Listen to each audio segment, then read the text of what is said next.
Hola, vamos a hablar hoy acerca de cubetas individuales en prótesis total removible. Las cubetas individuales en específico son aquellas que se confeccionan sobre un modelo primario, el cual se obtuvo a partir de una impresión primaria o anatómica con cubetas comerciales. Por tanto, las cubetas individuales son para un caso específico a partir del modelo primario de la boca del paciente y su diseño permiten conseguir una impresión más exacta y detallada de la zona chapeable de dicho paciente. Una cubeta tiene básicamente que permitir o tener estos tres requisitos: la estabilidad dimensional, un diseño apropiado y permitir la retención del material de impresión. La estabilidad dimensional va a inferir o a repercutir directamente en el soporte que ésta le brinda al material. Y debe de presentar una estabilidad en su estructura que permita contener y compensar las fuerzas producidas tanto por el material de impresión en sí, como también las ejercidas por el operador según la técnica de impresión que utilice.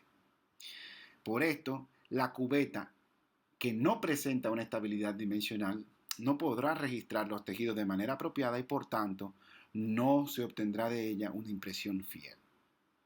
El diseño tiene relación con la forma y la interacción tanto con el material como con los tejidos, en el sentido de presentar una forma tal que permita llevar el material de impresión a las zonas en las cuales se interesa llevar y no a otros lugares. También se debe evitar diseños que favorezcan la compresión excesiva de la mucosa. Esto es un factor importante: compresión excesiva de la mucosa. Y para esto hay que entender que los materiales de impresión en un estado fluido se van a comportar como geles o líquidos viscosos. Y en física aprendimos que los líquidos viscosos, cuando se comprimen, ejercen una fuerza directamente contraria y evita entonces que se adelgace esa película de líquido.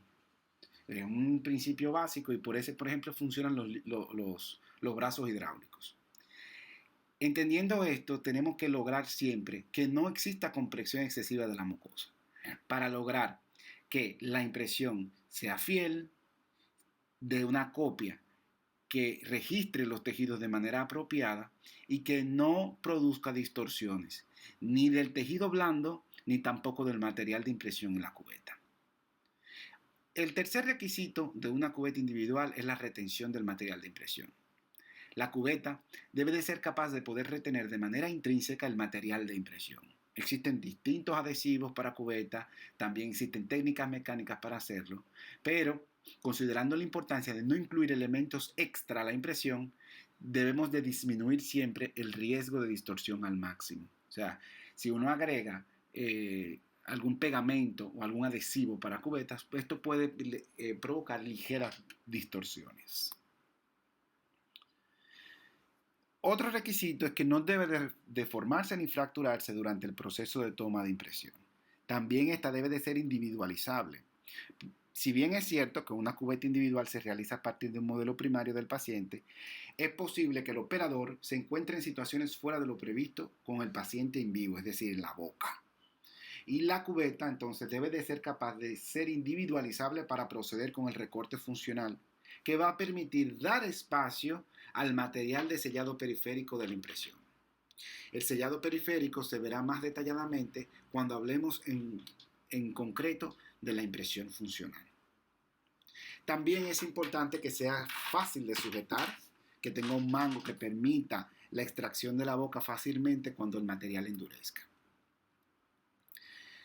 Para la confección de toda cubeta individual tenemos que tener en cuenta estos tres principios importantes considerándolos al momento de la confección, que son la rigidez del material, la contracción de polimerización en caso de que hagamos cubetas con PMMA, y generalmente el PMMA de autocurado de baja calidad va a tener una contracción de polimerización sustancial. Y por supuesto el coeficiente de variación térmica, que va a estar directamente relacionado con el cambio de temperatura de la cubeta al momento del almacenaje a cuando la llevamos a la boca. La rigidez de la cubeta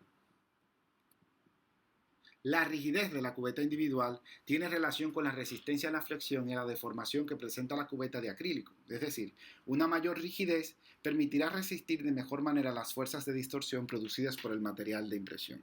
Una cubeta que no sea lo suficientemente rígida pasará a lo que se observa en la imagen, que existe una distorsión hacia distal de la cubeta y un exceso de material y de grosor del material, lo que nos va a dar una copia que no es fiel. Va a haber ligera desadaptación. Además, la rigidez de la cubeta ayuda a contener el material de impresión sirviendo como un recipiente del mismo, porque debe evitar que la consistencia intrínseca del material de impresión pueda generar una flexión de la cubeta al momento de presionarlo sobre la zona que se quiere impresionar. Por lo tanto, es necesario confeccionar una cubeta con un grosor adecuado que permita su rigidez y se eviten estos fenómenos. La rigidez del acrílico está determinada por el grosor del material. La literatura consistente en que el grosor ideal es de 3 milímetros. Sin embargo, a partir de un grosor de 2 milímetros hacia arriba, la resistencia se considera aceptable. Esto se logra utilizando topes de grosores conocidos en el momento de aplanar el acrílico durante su etapa plástica. El otro aspecto es la contracción por polimerización.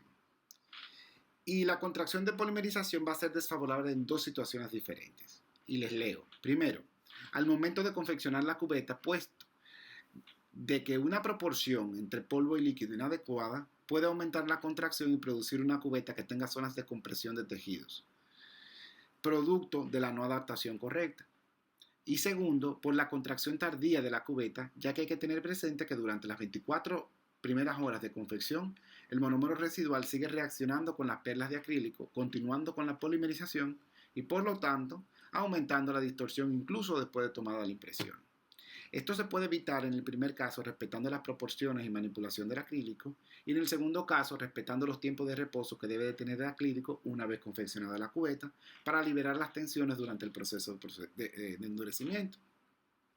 Tomando en cuenta que el metilmetacrilato es un polímero, la contracción en su reacción de endurecimiento es un fenómeno que no se puede evitar, pero sí se controla. La contracción de polimerización es desfavorable en estas dos situaciones, como les explicaba anteriormente. Primero, al momento de confeccionar la cubeta y segundo, en la contracción tardía. Se evita el primer caso respetando las proporciones y manipulación del acrílico y en el segundo caso respetando los tiempos de reposo que debe tener el acrílico una vez confeccionada la cubeta para liberar tensiones durante el proceso de endurecimiento. Algunos autores mencionan que se puede utilizar la cubeta después de 30 minutos siempre y cuando se sumerge en agua caliente durante 5 minutos. Eso es para acelerar el proceso de polimerización y que la cubeta te quede estable.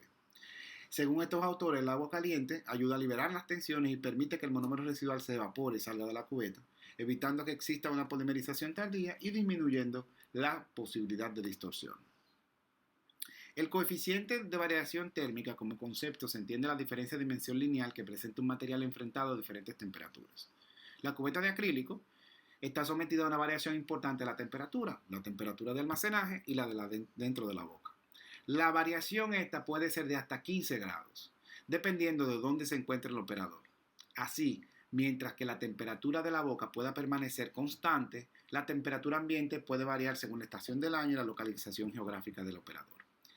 Aquí, gracias a Dios, como es un país tropical, ese coeficiente de variación térmica no nos afecta tanto, porque generalmente nosotros tenemos una temperatura, aquí en Santo Domingo, por ejemplo, que oscila entre los 22 y los 31 grados en promedio.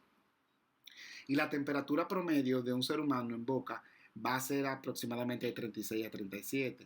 O sea que no llega a esa diferencia a 15 grados Celsius, pero puede pasar si usted trabaja en condiciones de aire acondicionado, con un aire 16, y almacena la cubeta en ese lugar, pues puede tener una variación del coeficiente, tiene un coeficiente de variación térmica mayor y entonces puede tener una distorsión por esto.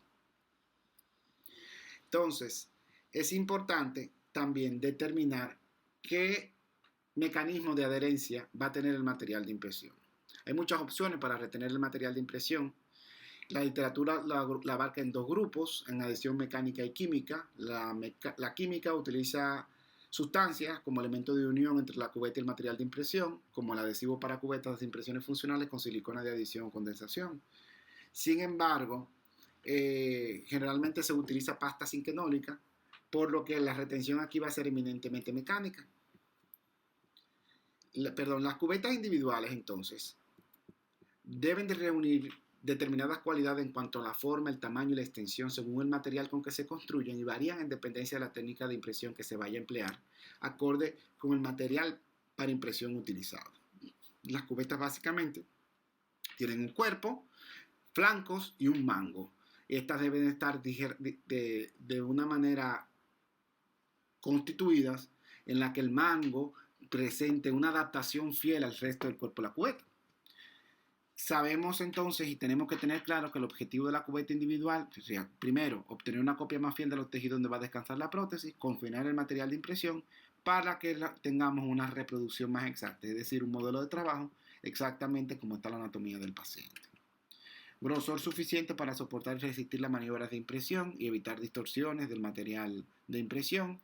Se pueden construir de distintos materiales como baseplate, que es un material termoplástico, resinas acrílicas autopolimerizables o PMMA de autocurado o de fotocurado.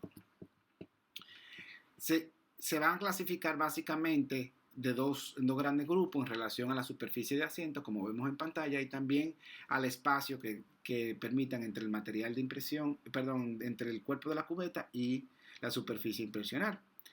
Básicamente, con relación a la superficie de asiento, hay dos tipos fundamentales, que son las ajustadas y las espaciadas. Ajustadas, aquellas que no dejan espacio entre el modelo y la cubeta, y espaciadas, las que sí crean un espacio entre cubeta y modelo. De acuerdo a la extensión del flanco, la cubeta individual va a ser justa, corta o sobreextendida. Justa es cuando llega al límite cero funcional, que es la unión de mucosa fija y móvil justo en el fondo del surco. Las cortas no llegan al fondo del surco y están a una distancia de 2 milímetros del mismo.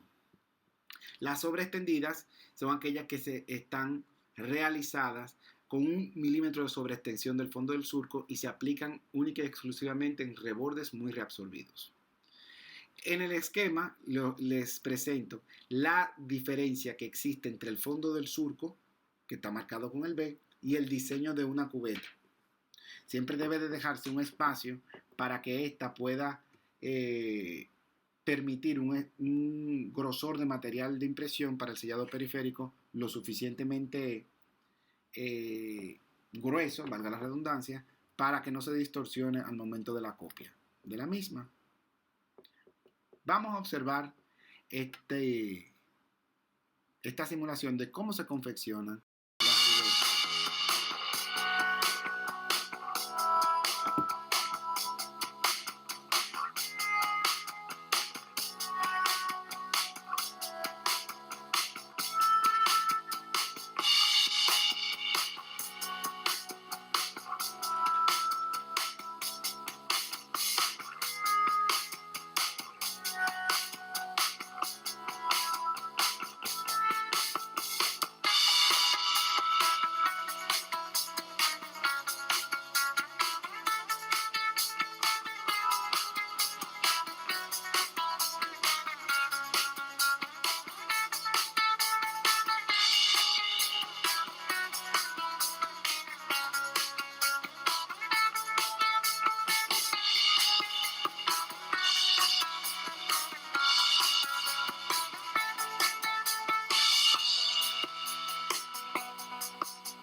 Bien, el límite de la cubeta, límite del espaciador debe estar bien definido en el diseño de las cubetas holgadas.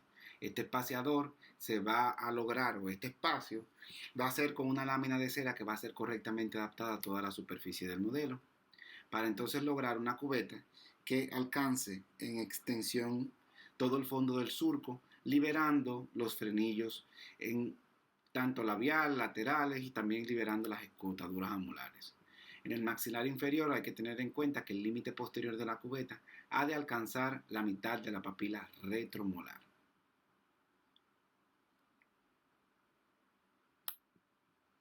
La cubeta, recordándole, grosor de 3 milímetros, estable en boca en el modelo y debe de dejar espacio para colocar el material que copiará el fondo del surco. No debe tener contacto con los frenillos y las escotaduras deben de estar correctamente liberadas. Esto es muy importante al momento de verificar la calidad de la cubeta. Además de eso, todos los bordes han de estar redondeados y toda la cubeta debe de estar correctamente pulida, pues va a una boca de un paciente con una mucosa sensible que se puede lacerar fácilmente. Se verá necesario, en algunos casos, como la imagen que está a su derecha, de que hagamos cubetas individuales con modificaciones especiales para algunos casos donde tenemos un reborde muy reabsorbido, que tenemos rebordes con tejido blando o con mucho cartílago, o hiperplásicos. También es importante realizar perforaciones a la cubeta cuando tenemos materiales con mucha viscosidad, es decir, que en el caso de los elastómeros, para eliminar un poquito de la presión del líquido y también para retener el material en la cubeta. Estas perforaciones se deben de realizar única y exclusivamente después de hacer el recorte muscular, nunca antes, pues nunca lo vamos a poder comprobar si existe o no retención de la cubeta.